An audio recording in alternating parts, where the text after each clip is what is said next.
पंडित जी की क्या बात है,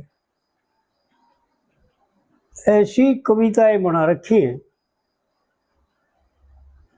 कि पशु को मनुष्य बना दे। हाँ, अगर समझ ले वह अच्छी तरह से और उसमें जीवन ढाल दे तो पशु नहीं रहे, मनुष्य हो जाए। जी। इसी कविता में मेरा विचार है कि एक तो पंडित जी की ये बात बतावांगे कि भाई पंडित जी की कविताओं में क्या खासियत है। हर कवि की कविताएं बढ़िया हैं, लेकिन उनमें यह खासियत नहीं जी। जो पंडित जी की कविताओं में खासियत।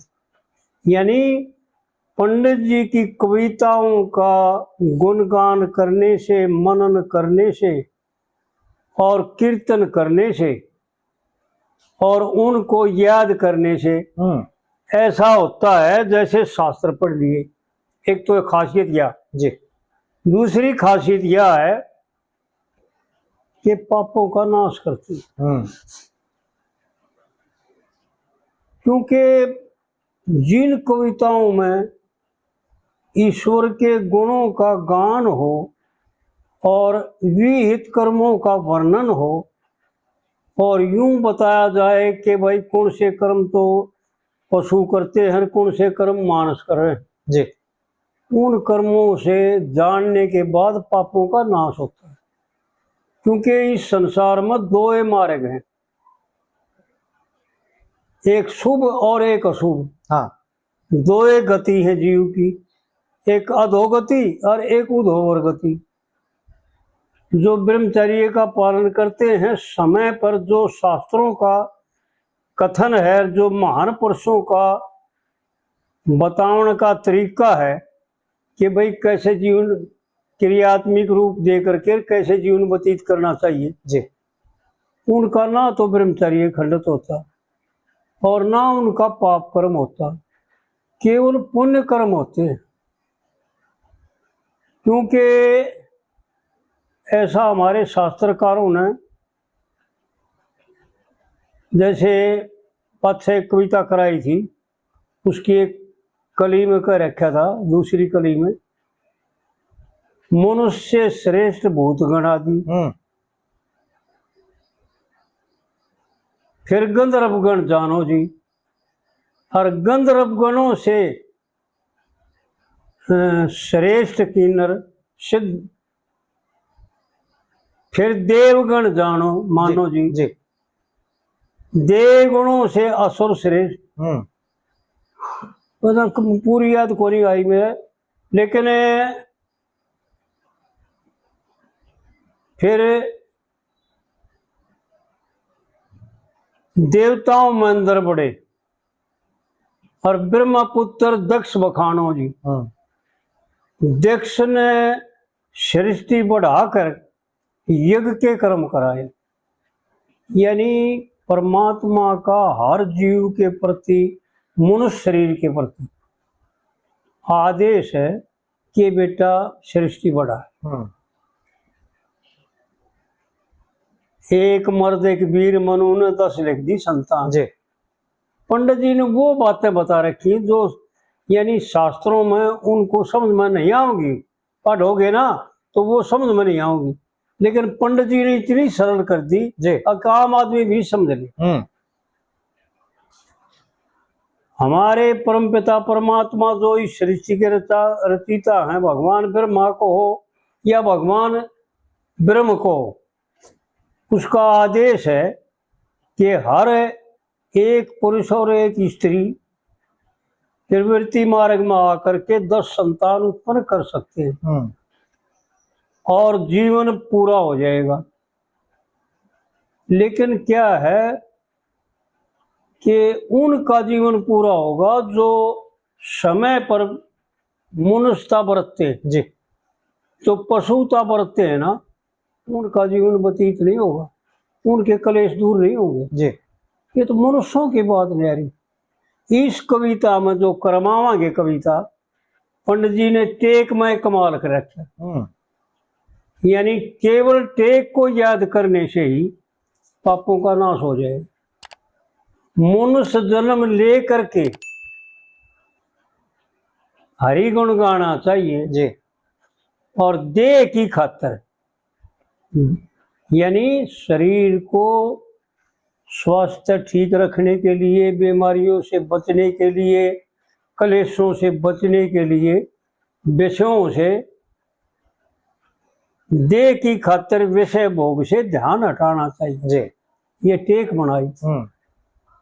तो ये ईश्वरीय टेक है, कविता नहीं है, मनोरंजन नहीं है। जी जी वो मार्ग दिखाया है पंडित जी ने जो शास्त्रों में विद्वान पुरुषों ने लिख रखे है, जी जिनसे पापों का नाश होकर के और केवल पुण्य होते हैं, केवल यज्ञ कर्म है। दो तरह के कर्म करते हैं जीव, एक विहित और एक अविहित।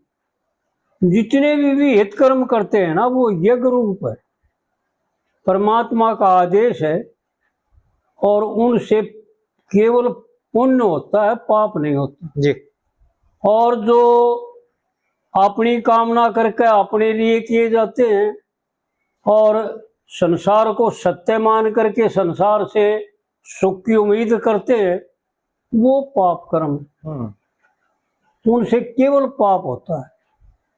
जिसकी दृष्टि में संसार है वो पाप से बच नहीं सकता। हाँ जी और जिसकी दृष्टि में केवल इतनी बात है कि एक परमात्मा और एक उसकी माया, यानी शक्ति और शक्तिमान दो नहीं, वो कभी पाप से किसी प्रकार भी लिप्त नहीं हो सकता। जी इस कविता में पंडित जी ने जब टेक में पहली लाइन कही, मनुष्य जन्म लेकर के भाई हरि गुण गाना चाहिए, तो हमारे विचार आया, बड़ा गहरा विचार आया। भाई ऐसा बताते हैं विद्वान लोग और शास्त्रकार कि भाई 84 लाख योनि है, उन 84 लाख योनियों में एक 83,99,999 योनि तो पशु, और एक बचा ना शेष, जी वो है मनुष्य। और विचार करो भाई, जो काम पशु करते हैं उनको देखो, वो आपस में लड़ते भी हैं, आपस में बैर भी होता है उनका एक दूसरे का, चिड़िया से लेकर चींटी से लेकर के और हाथी तक वो आपस में बैर विरोध करते हैं और एक दूसरे का छीन कर खाते हैं। और कई जीव तो ऐसे हैं जीव को खा करके पोस्ट होते हैं। और वो एक काम अगर यो मनुष्य करे जो काम वो पशु करते हैं, जी 83,99,999 यूनि जो कर्म करें, यो मनुष्य भी वो एक कर्म करे। परमात्मा ने इसके ऊपर कितनी असीम कृपा कर रखी, यानी इसको कर्म करने की छूट जी आजाद। और असलियत तो ये है कि जब परमात्मा ने सृष्टि रची, ये शरीर रचे, तो मनुष्य से यूं पूछा, जैसा ब्रह्मा भगवान ने पहले अपने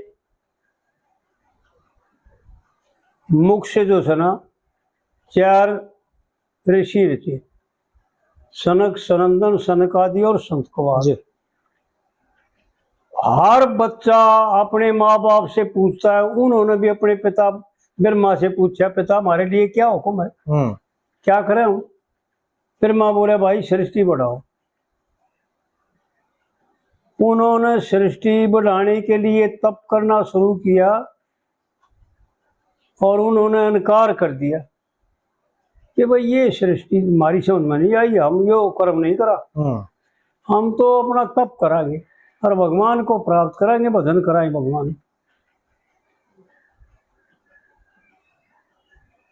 फिर भगवान ब्रह्मा ने ये 10 ब्राह्मण रचे।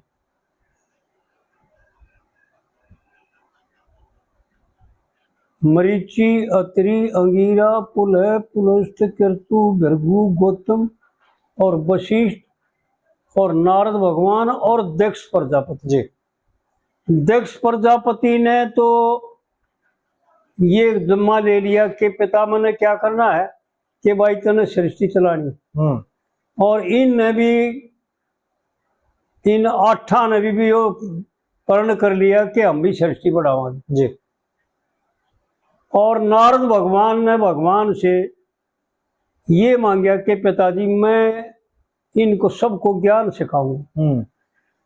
भगवान का दिया हुआ और भगवान का ही छो माह करके नारद को श्राप दिया हुआ कि तन्ने जो सुना वह चारों तो उनको ज्ञान दे दिया।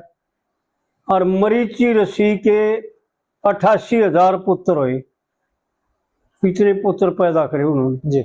लेकिन नारद ने उनको ज्ञान दे करके और समेत शरीर जो सुना मोक्ष कर दिया। तो ब्रह्मा भगवान ने श्राप दे दिया उसको कि भाई तू तो भाई बिगाड़ ला गया, सृष्टि चलने ना दे, जा तेरे को मैं श्राप देता हूँ, तू 1 घंटे से ज्यादा कहीं रुक नहीं सके। 1 घड़ी रुकेगा, उससे ज्यादा तू रुक नहीं पाओ। जी। लेकिन फिर भी नारद भगवान ने पिता की आज्ञा का पालन किया और जो चाहे उसको ज्ञान दिया। और इन्होंने जो है ना संतान उत्पन्न करी और संग्रह परिग्रह नहीं किया। जी। दक्ष प्रजापति ने कन्या रची, 60 कन्या रची, ऋषियों को दे दी। जी। 27 चंद्रमा को दे दी और 13 धर्म को दे दी। इस तरह जो है ना बांट दी। जी। जी। लेकिन फिर भी भगवान ने तीसरे नंबर पर शत्रुपा और शंभु मनु, जी, सूर्य के अंश से इनको उत्पन्न किया,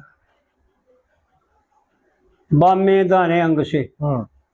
और इन ने जब पूछा कि पिताजी हमारे लिए क्या हुक्म है, हमने क्या करना है, आपकी क्या सेवा करें, तो भगवान ने इनको आदेश दिया भाई तुम मैथुनी सृष्टि चलाओ, या मानसिक सृष्टि नहीं चलेगी, बढ़ेगी नहीं, क्योंकि मन के द्वारा जी करेगा तो उत्पन्न कराएंगे ना तो ना करे। तो मैथुनी सृष्टि जब से चली जी, तो कहने का तात्पर्य ये था कि हर एक बच्चा अपने बाप से पूछता है कि पिताजी मैंने क्या करना है, बोलो जी, आपकी क्या इच्छा है, मैं आपकी क्या सेवा करूं। जब हम मनुष्य शरीर पा करके और पिता परमेश्वर से यूं पूछा इस जीव ने कि पिताजी मेरे लिए क्या आदेश है, तो भगवान ने ऐसा यानी अनुभव करके बताया जाता है, ये लेख तो नहीं है लेकिन फिर भी विचार और अनुभव ऐसा होता है कि परमात्मा ने ऐसा कराया कि भाई तेरे को इन 84 लाखों में योनियों में जो मैं रचना करता हूँ तेरे को अपना प्रतिनिधि बनाता हूँ। निधि तो रहूंगा मैं, सारी डोर तो रखूंगा मैं अपने हाथ में, लेकिन इन 83,99,999 योनियों का तेरे को राजा बनाता हूँ, तेरे को इनका बाप बनाता हूँ, मालिक बनाता हूँ। और तू क्या करना पिताजी, मैंने क्या करना इनके लिए, तने इनकी रक्षा करनी, जीव मात्र की रक्षा करना, ये तेरा परम कर्तव्य होगा जी। और मेरी प्राप्ति करना, मेरे लिए शुभ कर्म करना, यानी शुभ कर्मों के द्वारा जीव मात्र का कल्याण होता है जी, और अशुभ कर्मों के द्वारा जीव मात्र को क्लेश मिलता है। बस इतना ही अंतर है, और कोई ज्यादा बड़ी बात ना है। जिसने समझ लिया उन्हें समझ लिया।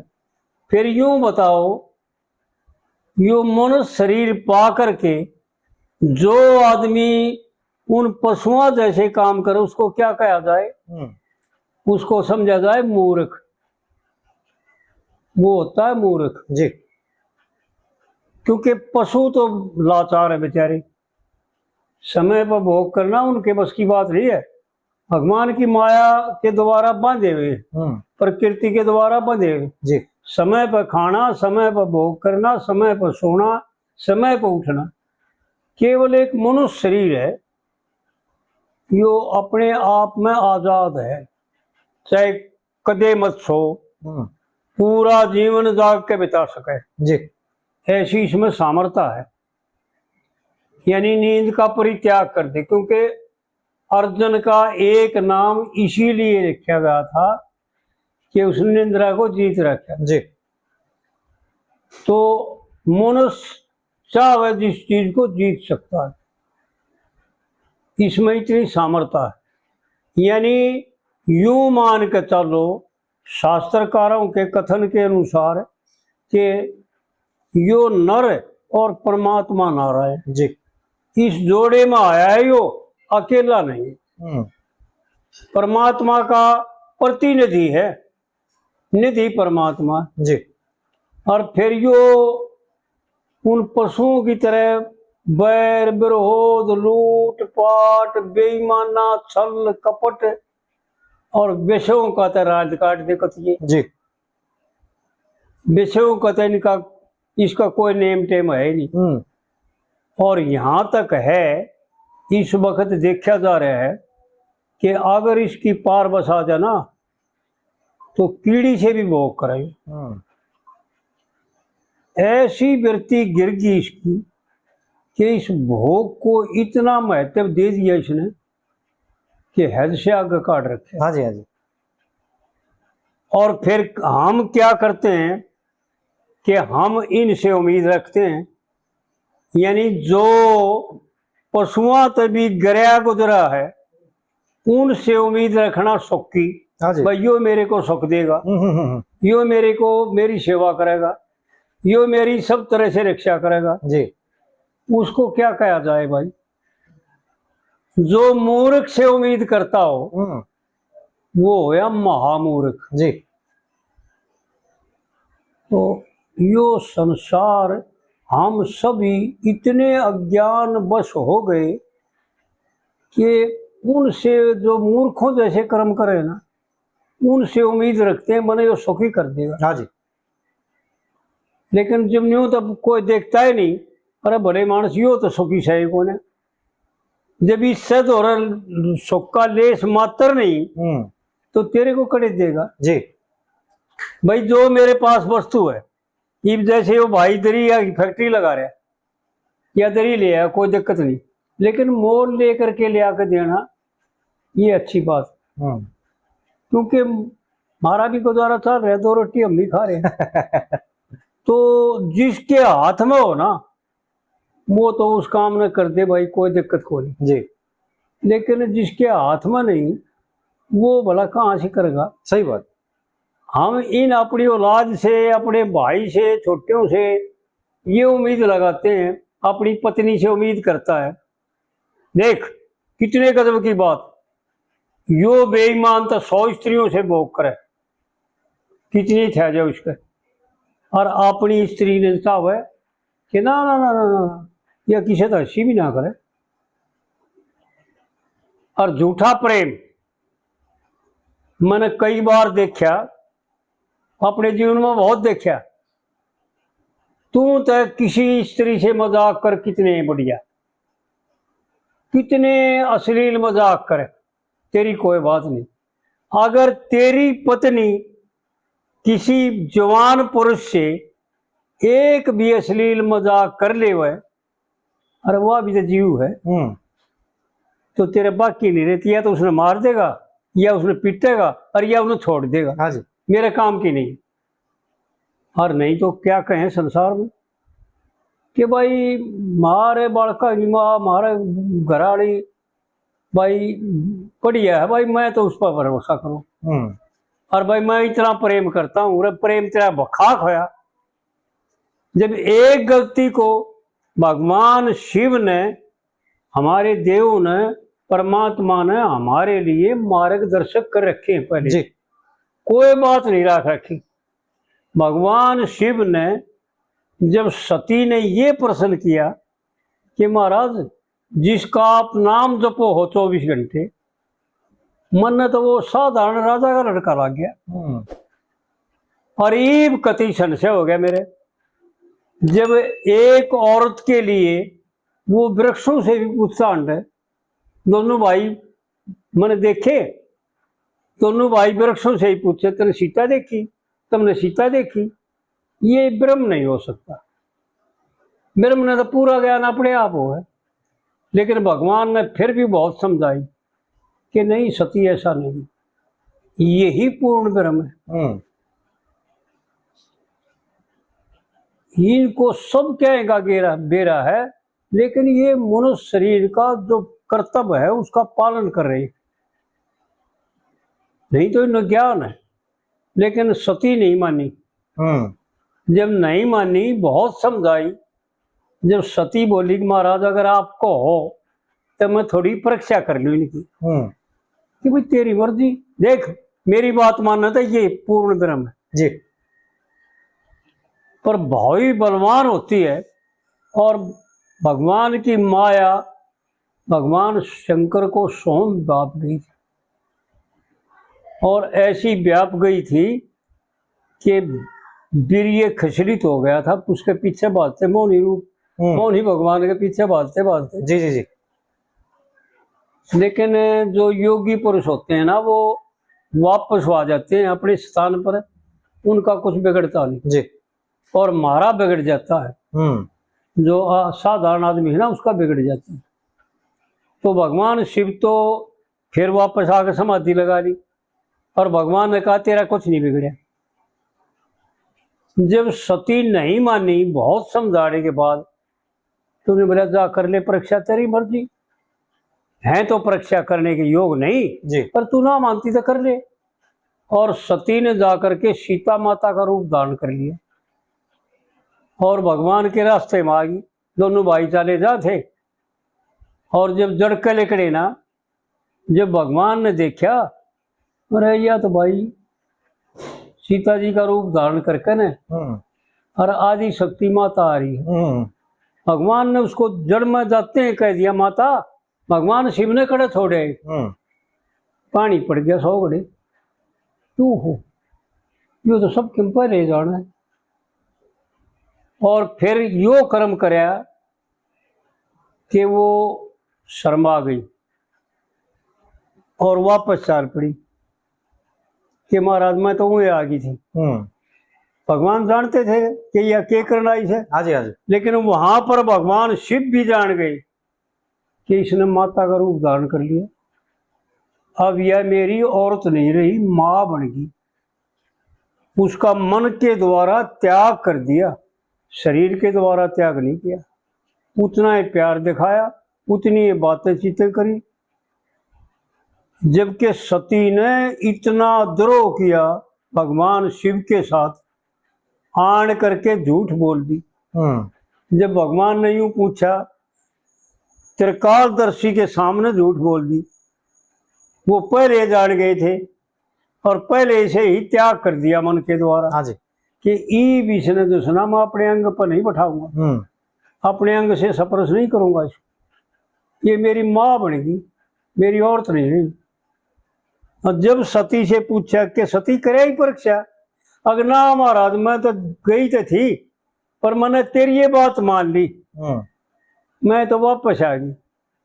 भगवान मुस्कुराए और सती ने उस कर्म का फल ये मिला कि अपना शरीर भस्म करना पड़े। जी।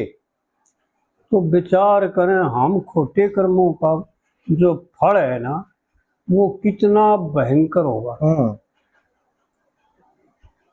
जो पशु करते हैं वो मनुष्य करें, और उन मनुष्यों से उम्मीद करें हम, तो हम महामूर्ख हैं जी। वो मूर्ख और हम महामूर्ख। किसी के पास हमारे के भगत जी थे चंदगी राम जी, वो बाणिया के घर का शरीर था पर विद्वान बहुत उच्च कोटि के थे। पढ़े लिखे भी थे उन जमाने के, और विद्वान तो इतने थे कि शास्त्रों के माहिर थे। वो यूं कहा करते, भाई देखो संसार से उम्मीद कर रहे हो ना, तो यो जो इसके पास है ना, यो नाटक होनी 24 घंटे तैयार रखा है, कद्दे ले ले। हाँ जी। लेकिन है इसके पास टट्टी तो न्यारा खड़े चले आओ बेचारा, न्यारा सही कौन है। सही। एक जिसके पास एक टट्टी हो तो वो टट्टी दे तो नाटक हो रहा। इस प्रकार बहुत बेहतरीन तरीके से बता करते कि इस सारे संसार के पास केवल टट्टी है, और वो आधी रात ने ठाक ले ले कि वो ना नहीं करता। हाँ जी। भाई अतर फलेर इसके पास नहीं है, खुशबू ही इसके पास नहीं है। खुशबू ही अगर चाहते हो तो किसी गंदी की दुकान पर चले जाओ जी। तेरे तो पूंजी ना है तो कोई कोई गाहक आओगा और वो शीशी खोल लेगी, तेरे को खुशबू ही मिल जाएगी। बहुत गजब की बातें बता करते भाई, किसी महात्माओं के संग करो, वो किसी ने उपदेश करेंगे तो तेरे भी का नाम पड़ेगी जी। और भाई नहीं तो इस संसार के पास नहीं है जो तुम चाहते हो जी। तो यूं विचार करो कि जिस कर्म ने पशु पक्षी चींटी से लेकर के हाथी तक करता हो और उसी कर्म ने मनुष्य करे और वो अपने आप में कितना चौड़ा हो जाए, कितना मान है, कितना अहंकार है इसका, जबकि इसका परम कर्तव्य है कि जीव मात्र की रक्षा करना। हाँ जी। और यो जीव मात्र की रक्षा ना करके उसका शोषण करे, जड़े थे थैदे उड़े थे तोड़ ले और सब क्या है मार दे। और ये तो ऐसा जुल्म हो गया जो कि वर्जित था पुराने जमाने में, तो गिरलानी थी जी।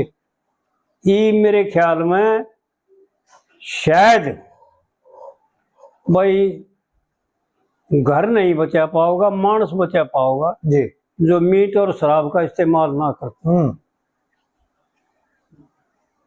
घर नहीं बच रहा, मानस बच्चा पा जाएगा। ऐसा व्यवहार बन गया लोगों का जी। हमारे गुआंढ है, परावर गांव है ब्राह्मणों का, पूरा गांव ब्राह्मणों का। ईब का तो पता नहीं मैंने, लेकिन दादा रघुवीर दादा हरकिशन के समय में हम तकरीबन परावर में समय बिता करते थे। जी जी। उन विद्वानों के पास जब कोई आदमी शराब पिया करता था और ई मेरे ख्याल में मैंने जब देखा केवल परावर गांव में, पूरे ब्राह्मणों के गांव में मिस्र भी है। मिस्र ब्राह्मणों के पूज्य होते हैं जी। मिस्र न्यारे होते हैं। वो उसने के नाम साधुराम जी, मांगे राम जी का गाना है, वो मिश्रानी पूछे है, सुदामा से पूछे है, ब्राह्मण के घर में, ब्राह्मण के हाथ में लोटा क्यों, और ब्राह्मण के तन पर लंगोटा क्यों जी, और ब्राह्मण के घर में टोटा क्यों, और ब्राह्मण के सर पर चोटा क्यों। तो उसने प्रश्न किया कि महाराज मिश्रानी पूछा है। उन्होंने कहा तो महाराज बोले मिश्रानी किसे कहते हैं कि जो मिश्री से मीठी बोला। ये उसका उत्तर विद्वान आदमी ने। और बताओ, फिर मैंने पूछा तो सही, एक दो तो तेरे कैसे थे भाई, मिश्री से मीठी तो बेसाई बोलती है। हाँ जी। क्या वो मिश्रानी होगी? मिश्र ब्राह्मणों में उत्तम होते हैं, ब्राह्मणों में मिश्र उत्तम होते हैं और ब्राह्मण लोग उनकी पूजा करते हैं, उनका न्योता देकर जमाते हैं। और मैंने देखा परावर गांव में मेरे ख्याल में 5 आदमी छोड़ करके और सब मीट कर शराब का इस्तेमाल करते हैं, ब्राह्मण होते हैं। तो इस कुलयुग में इसका नाम है पाप का युग, मंद बुद्धि, भ्रष्ट बुद्धि।